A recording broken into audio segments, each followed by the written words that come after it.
Так, это наш такой вот мурчащий Василий бабушкин кот. Хотели рассказать в динамике про него.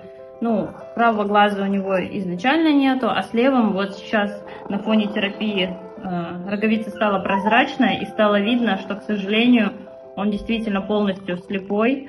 Радужка вышла в переднюю камеру, и с этим уже, к сожалению, ничего не сделать. Только остается контролировать воспаление.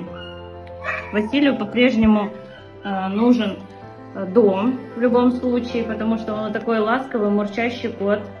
Вот. Также ему нужна терапия в плане диеты, влажные корма или же корм для почек, потому что у него есть возрастные почечные изменения с учетом жизни на улице. Ну вот он такой крутой, ласковый, такой вот нежный котик.